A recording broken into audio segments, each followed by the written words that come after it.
Halo Sobat Learning ITS, jumpa lagi dengan saya. Jadi kali ini saya akan membahas shift performance untuk diesel engine. Nah, shift performance ini nanti di dalam permesinan kapal. Jadi nanti kita akan mendengar beberapa istilah yang antara lain adalah SCR, kemudian ada MCR, ya, kemudian ada RPM limit, kemudian ada overload operation maupun stress dan thermal. Nah, nampak di sini ini adalah typical performance curve. Ya, ini saya ambil salah satu contoh performance curve dari diesel engine two stroke 2 tak. Jadi di sini kita akan mempunyai putaran 50, 75, 100. Kenapa nyaring di sini? Karena range ini adalah putaran yang akan biasa digunakan di dalam kecepatan kapal. Nah, pada umumnya kecepatan kapal pada saat sea trial, pada saat pengujian pertama kali itu merupakan kontrak desain atau kontrak trial speed. Jadi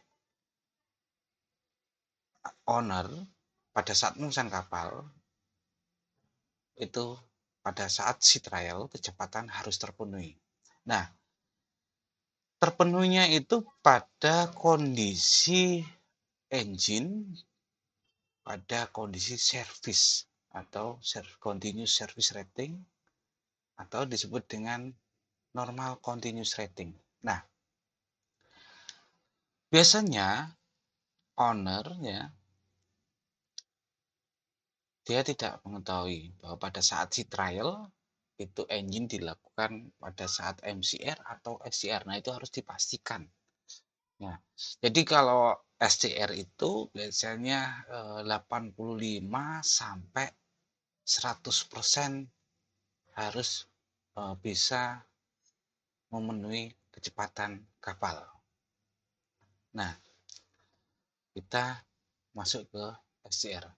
Jadi SCR merupakan Service Continuous Rating atau bisa disebut juga NCR atau Normal Continuous Rating atau Nominal Continuous Rating ya, normal. Nah, SCR ini merupakan daily fuel consumption. Jadi apabila owner menginginkan kecepatan kapal 20 knot, berarti 20 knot ini kapal berjalan pada kondisi SCR.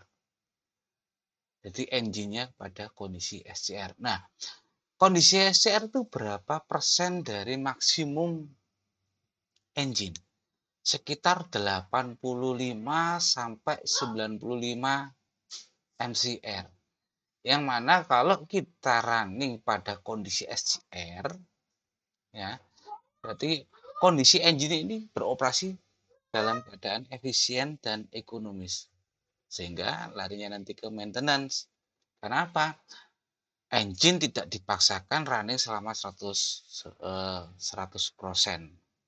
Artinya engine tidak bekerja dipaksakan secara optimal atau pada kondisi yang limit. Nah, biasanya ini akan masuk di kontrak ya, antara maker maupun owner. Anda bisa lihat di sini ya. Jadi engine nanti akan beroperasi pada kondisi 85 sampai 95%. Area di sini ini adalah area untuk SCR-nya engine. Area ini. Nah, di area ini ada nampak di sini yang pertama kita lihat specific fuel consumption. Jadi pada kondisi MCR, kondisi SCR di sini ya, 85 sampai 95% MCR, dia mempunyai nilai konsumsi bahan bakar di area bawah sini. Nah, kalau kita paksakan akan naik. Nah, ini tentu berdampak pada nilai ekonomis bahan bakar. Kemudian kita lihat total, air excess ratio, jadi di sini se semakin semakin tinggi RPM-nya, berarti semakin rendah excess air ratio-nya. Sehingga apa? Tidak akan optimum pembakarannya. Nah, kemudian kita lihat di berikutnya, ini adalah exhaust gas temperatur. Jadi ada di reservoir, kemudian after valve, ini katup, kemudian after turbine. Yang perlu kita cermati adalah exhaust gas temperatur reservoir di sini. Nah, pada kondisi ini, jadi engine itu mempunyai limit temperatur karena material. Jadi bisa Anda lihat pada saat kondisi SCR, katakan di 95% ini, kondisi temperatur engine itu sekitar 420-an. Nah, tentu ini ada limit temperatur. Jadi bisa dikatakan engine akan tidak maksimal apabila pada temperatur yang tinggi gas buangnya. Kalau sudah berada pada temperatur tinggi, berarti kondisi engine itu tidak berjalan secara normal. Begitu juga di sini, jadi ada compression ratio, kemudian maksimal pressure-nya berapa di sini, kemudian engine RPM putarannya berapa. Nah, bisa dikatakan di sini 90%. Jadi engine memang didesain bisa melebihi dari 100%, tapi biasanya di lock sama maker pembuat engine. Nah, kemudian MCR. Jadi MCR adalah maksimum continuous rating, yang mana ini adalah keluaran dari power dari engine ya secara continuous ya pada saat 100%. Nah, tentunya ini nilai MCR ini tidak pada kecepatan servis, tapi hanya untuk pada saat kita terjadi gangguan dari luar, mungkin ombak, mungkin arus, untuk mencapai kecepatan servisnya masih bisa dilakukan kenaikan RPM di sini, dayanya dinaikkan.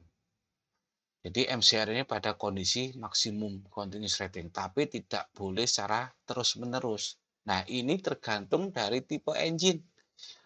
Karena tipe engine ada beberapa berdasarkan duty-nya, jadi ada low duty, ada medium, sampai yang ada heavy duty. Kalau light duty itu hanya beberapa saat. Tapi kalau heavy duty, dia hanya boleh 1 jam untuk 24 jam running. Nah, untuk yang heavy duty, dia 1 jam running pada MCR untuk 12 jam running secara normal. Nah, itu adalah kondisi maksimum. Jadi kondisi maksimum ini hanya dalam keadaan emergensi untuk memenuhi kecepatan saja. Nah, kemudian kita akan punya RPM limit. Jadi maker engine itu membuat suatu proteksi ya. Sama halnya di motor, di mobil itu ada RPM limit.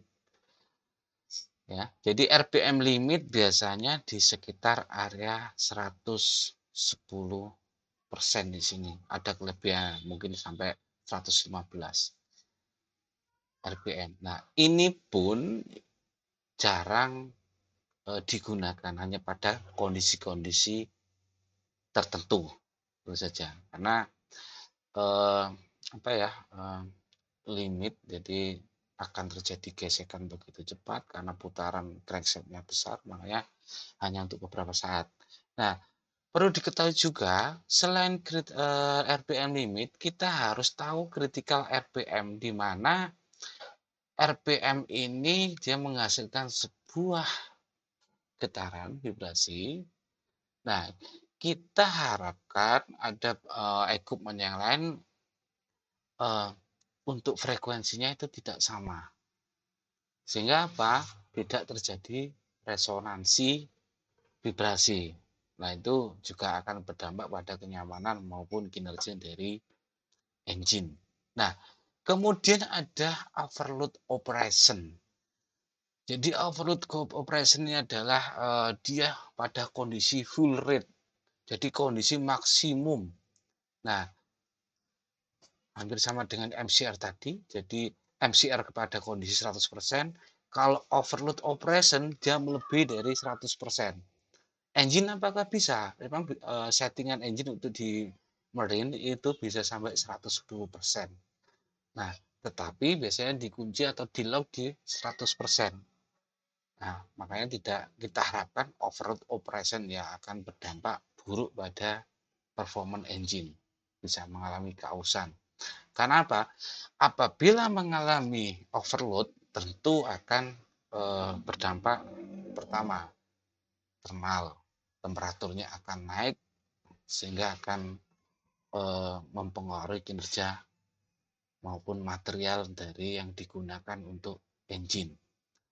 Jadi stres juga berpengaruh, kekuatan materialnya juga pengaruh dari mungkin dari material yang bisa elastis menjadi fracture maupun bersifat plastis.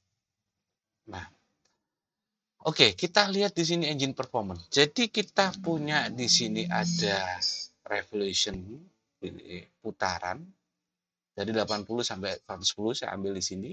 Kemudian di sini ada SHP atau sub horsepower. Kemudian ini adalah EHP per SHP.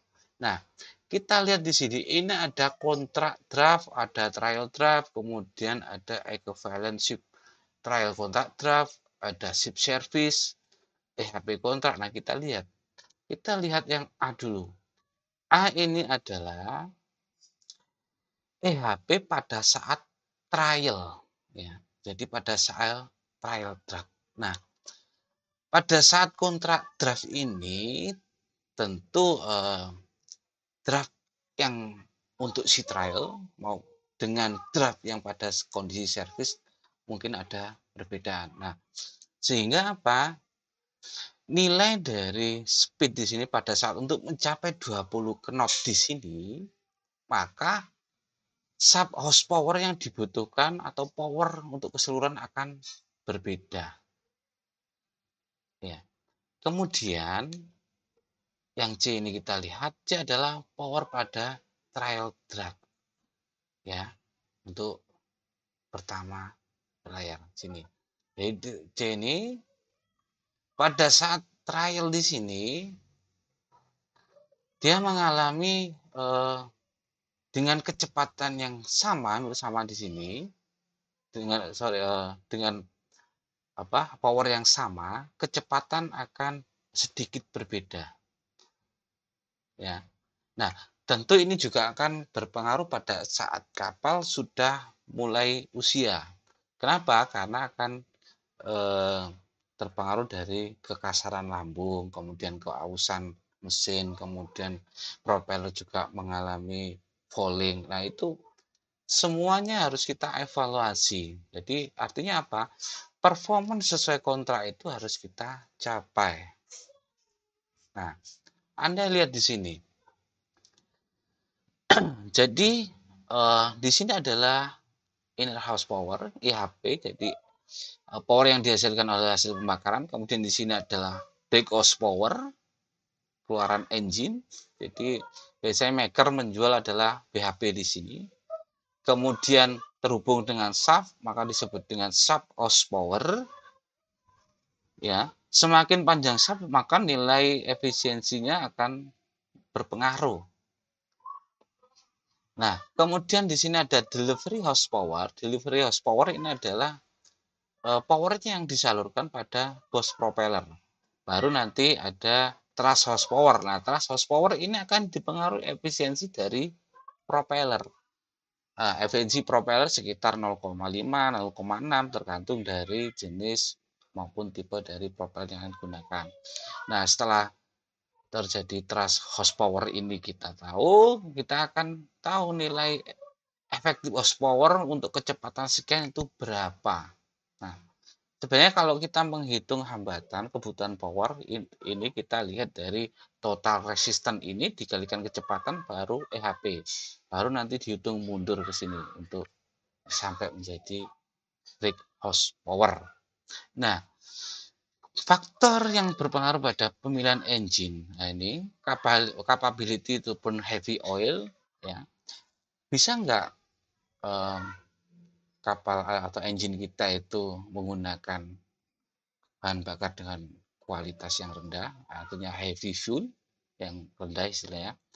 Nah, itu tergantung dari jenis engine-nya, dia memakai AFO atau MDO, kemudian maintenance-nya seperti apa, kemudian kontrol otomatisnya seperti apa, kemudian propulsive efisiensi di sini kita lihat berapa, kemudian tentu size maupun berat. Size ini adalah volume engine di sini akan berpengaruh pada kebutuhan volume ruang mesin di sini. Semakin kecil berarti ini bisa bergeser sehingga ruang muat di daerah sini, ya, yang ke depan ini nggak digambar, itu akan semakin banyak. Tentu yang krusial adalah masalah biaya, cost. Nah, seperti kita lihat di sini, jadi maker itu ini saya contoh main diesel ya. Jadi maker itu memberikan istilahnya pilihan engine. Bisa yang model D, tipe S, tipe L, nah itu tergantung dari makernya ya. Jadi di setiap engine itu dia mempunyai area kerja. Di sini ada power, kemudian di sini ada speed atau RPM-nya di sini. Nah, ini. Nah, nanti kita sesuaikan. Kita sesuaikan dengan putaran propellernya di sini. Ya, nanti lebih detailnya mungkin di pembahasan hambatan dan propulsi kapal. Jadi kita sesuaikan kebutuhan RPM propeller ini berapa, ya kita sesuaikan di sini. Apabila tidak sesuai, berarti kita harus bisa menggunakan reduction gearbox, tentunya ada tambahan peralatan. Nah, masalah performance sendiri, jadi kan untuk engine. Nah, sekarang performance sendiri di kapal bisa kita lihat di sini. Jadi sangat tergantung pada kondisi lingkungan. Karena kapal Anda berlayar di air tawar, air laut itu akan berbeda. Kemudian di sungai, di laut juga akan berbeda karena gelombang maupun arusnya juga berbeda. Nah, yang pertama kita lihat, jadi dipengaruhi oleh usia. Kenapa? Engine performance, engine-nya mengalami penurunan atau degradasi ya. Kemudian di lambung maupun propellernya ada biofouling yang nempel sehingga permukaan menjadi kasar sehingga hambatannya akan bertambah. Nah, kemudian kita lihat, kita compare sebenarnya antara trial dan kondisi existing saat ini. Nah, itu berapa sih yang harus kita lihat. Kemudian kita lihat juga ya. Jadi kita lihat kapal ini dikondisikan pada saat sea trial maupun existing ini pada loaded yang sama sehingga akan tahu perbedaan signifikannya berapa kecepatannya. Karena apa?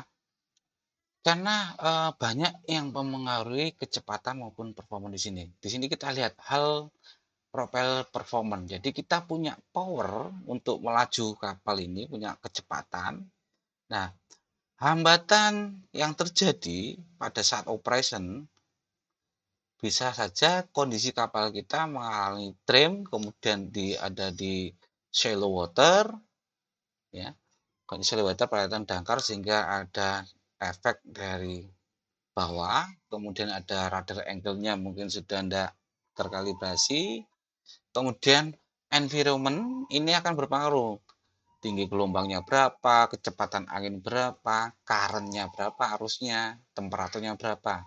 Nah, semua kondisi ini pada saat sea trial itu harus dicatat sehingga kita bisa membandingkan. Nah, tentu hambatan yang paling besar adalah yang dimiliki oleh hal sendiri atau hal resisten. Makanya semakin usia berarti banyak biota yang menempel di sini sehingga nilai kekasaran lambungnya semakin besar. sehingga akan menurunkan kecepatan. Oke, cukup untuk hal performa di sini. Jadi performa diesel engine, kemudian untuk part selanjutnya eh, kita akan bahas di part selanjutnya. Oke, terima kasih.